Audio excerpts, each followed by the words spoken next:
Baik, perkenalkan nama saya Aldi Roy Sinabariba. Saya berasal dari Prodi Pendidikan Teknik Otomotif. Di sini saya akan sedikit menjelaskan mengenai permasalahan-permasalahan dalam sistem pendidikan. Nah, permasalahan-permasalahan dalam sistem pendidikan itu ada 7 golongan. Kita mulai dari pemerataan pendidikan di Indonesia. Pemerataan pendidikan di Indonesia. Berita ini diliput dari Kompasiana.com edisi Jumat 30/7/2021 yang berjudul Suasana Pendidikan di Daerah 3T. Saat ini akses yang diutamakan bukan mutu. Kurangnya pemerataan pendidikan di daerah 3T, Indonesia merupakan negara yang berpendidikan. Namun saat ini kondisi pendidikan di Indonesia masih belum merata. Salah satu faktornya adalah belum meratanya pendidikan di daerah Indonesia. Pertama itu adalah fasilitas-fasilitas penunjang pendidikan yaitu sarana dan prasarana atau sarpas yang berbeda antara di kota dan di daerah. Faktor yang mempengaruhi berkembangnya masalah itu ialah salah satu faktornya fasilitas-fasilitas penunjang pendidikan, yaitu sarana dan prasarana atau sarpas, yang berbeda antara di kota dan di daerah. Hal ini yang membuat kualitas pendidikan di daerah masih tertinggal bila dibandingkan dengan kualitas pendidikan di kota. Upaya penanggulangan permasalahan. Upaya yang dapat kita lakukan seperti satu, melakukan survei ke sekolah-sekolah yang masih mengalami keterbatasan sarana dan prasarana, agar kita dapat memberikan layanan dan kemudahan serta menjamin terselenggaranya pendidikan yang bermutu bagi setiap warga negara. Permasalahan berikutnya yaitu efisiensi pendidikan saat masa pandemi. Di berita ini diliput dari News UPMK Aceh edisi Selasa 28/12/2021 yang berjudul Menakar Efisiensi Pendidikan di Masa Pandemi. Seperti kita ketahui, pendidikan di masa pandemi sangat terdampak, bukan hanya pendidikan tinggi saja. Bahkan pendidikan dasar, baik formal maupun informal pun terkena dampaknya. Sekolah dan proses pembelajaran pada saat pandemi terpaksa dihentikan sementara dengan tidak bertatap muka langsung. Nah, permasalahan itu merupakan dampak dari, yaitu satu, tidak semua wilayah Indonesia dapat diakses oleh sinyal internet yang bagus. Di sisi lain, keadaan masyarakat miskin yang masih kesulitan untuk memiliki sarana. Ini baik berupa handphone maupun laptop. Upaya penanggulangan efisiensi pendidikan pada saat pandemi yang dapat kita lakukan, yaitu satu, atur jadwal belajar. Dua, buat suasana belajar yang nyaman. Tiga, membuat ringkasan pembelajaran. Keempat, jangan malu bertanya. Kelima, pahami buku. Dan keenam, jangan menyerah. Permasalahan berikutnya yang terjadi dalam pendidikan di Indonesia yaitu kualitas pendidikan. Di Banda Aceh, kita meliput ini dari berita antara Newscom edisi Sabtu bulan 3, edisi Sabtu, tanggal 3 bulan 12 2022.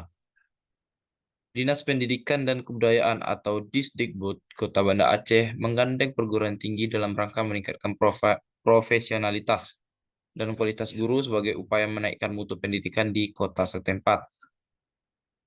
Selain dengan perguruan tinggi, kata Sulaiman, pihaknya juga menggandeng unsur kementerian serta balai guru penggerak di Aceh guna memberikan pendampingan dan pembelajaran kepada guru-guru di Banda Aceh.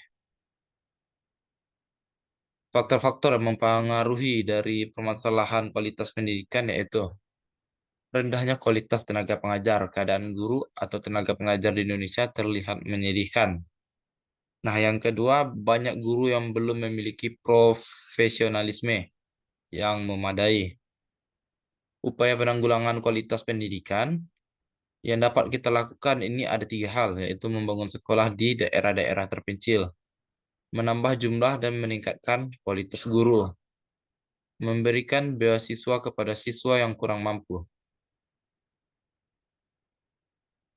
Berikut permasalahan di Indonesia berikutnya yaitu adalah kuantitas pendidikan. Kuantitas pendidikan di Indonesia.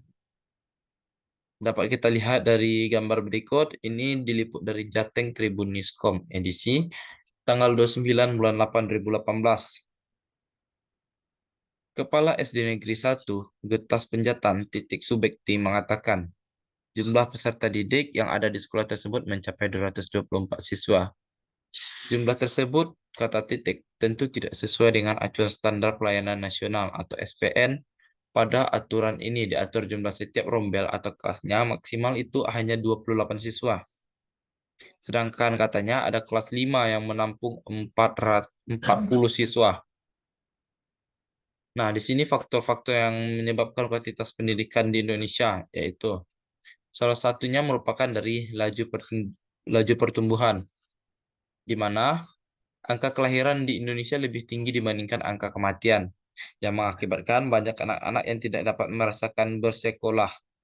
Ini disebabkan adanya batasan siswa di setiap kelasnya.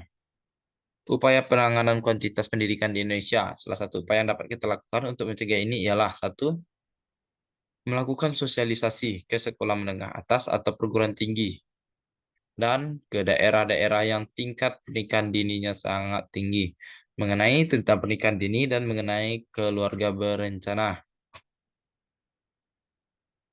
Permasalahan berikutnya itu ada di efektivitas pendidikan. Nah, kita dapat melihat dari berita berikut ini, yaitu efektivitas di masa pandemi di Indonesia. Diliput dari Kompas.com edisi Rabu tanggal 5 bulan 5, 2021, yang berjudul Efektivitas Pembelajaran Jarak Jauh di Dunia Menurun. Efektivitas pembelajaran jarak jauh atau daring pada masa pandemi mengalami penurunan minat. Hal tersebut terjadi karena adanya kendala dari metode pembelajaran jarak jauh yang diterapkan selama pandemi. Di Indonesia sendiri, efektivitas pembelajaran jarak jauh menurun dikarenakan kendala jaringan yang belum memadai. Selain itu, ada juga faktor lain seperti masih banyak peserta didik yang tidak memiliki gawai untuk mendukung pembelajaran jarak jauh. Nah, faktor-faktor yang menyebabkan hal efektivitas ini terjadi yaitu satu, seperti koneksi jaringan yang digunakan masih kurang memadai. Dua, mahasiswa masih masih banyak yang tidak memiliki gawai untuk mendukung pembelajaran tersebut. Nah, upaya kita yang dapat kita lakukan untuk menangani permasalahan ini ya, itu ada satu, anggap seperti sekolah luring. Jadi, ketika kita melakukan pembelajaran daring, kita harus menganggap pembelajaran itu asik atau sedang berada di kegiatan pembelajaran di sekolah. Kedua, yaitu jaga kondisi kesehatan. Ketiga, kita memodifikasi ruang belajar. Melansir dari laman resmi Washington University, penting untuk memisahkan ruangan belajar dengan ruangan rekreasi. Dan kita juga harus tetap bersosialisasi. Permasalahan berikutnya yaitu terdapat di relevasi pendidikan di Indonesia. Diliput dari Menko PMK Go ID edisi tanggal 4 bulan 5 2022 yang berjudul Menko PMK tekankan relevasi pendidikan, SMA, SMK, dan perguruan tinggi. Di mana beliau mengatakan kunci keberhasilan pendidikan tidak hanya bertumpu pada sosok guru sebagai pengajar, tetapi juga kesesuaian antara bidang ilmu dan keterampilan yang diampu saat menempuh pendidikan, khususnya itu di SMA dan di SMK, dengan saat di perguruan tinggi. Penyebab permasalahan ini yaitu adalah satu, itu terletak di bidang perkembangan teknologi. Teknologi juga merupakan hal yang sangat berdampak pada relevasi pendidikan, karena pembelajaran kita juga harus menggunakan teknologi yang ada dalam belajar seperti gawai. Tetapi masih banyak juga peserta didik yang tidak memiliki gawai disebabkan dari keterbatasan ekonomi.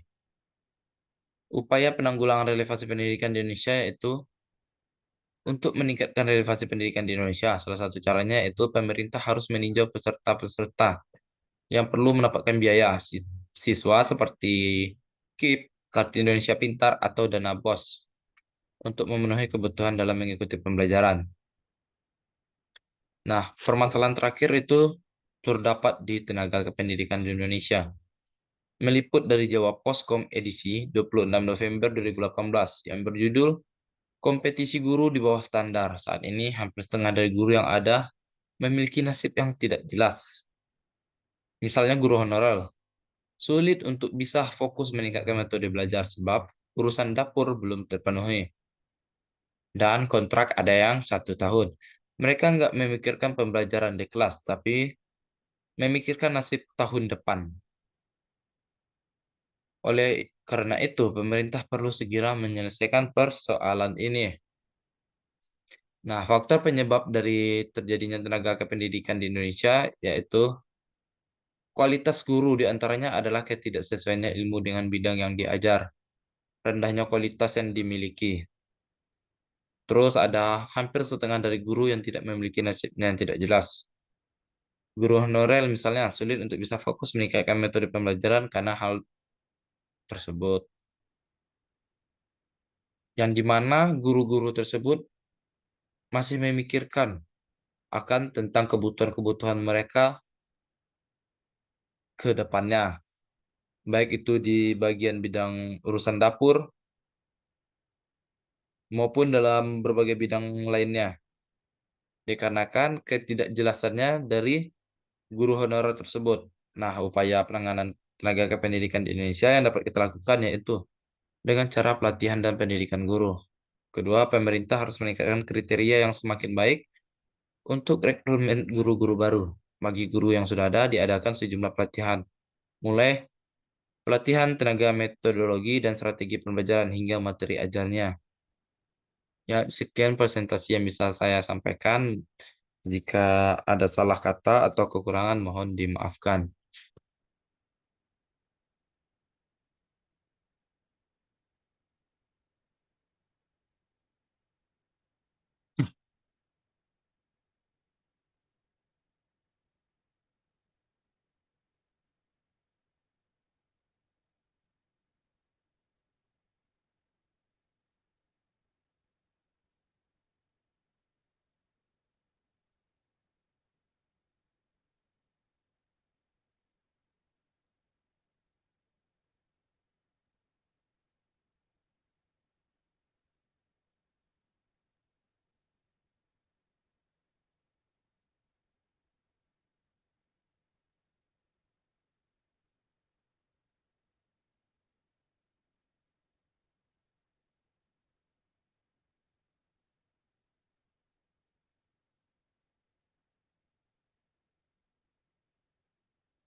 Sialah, salah lagi.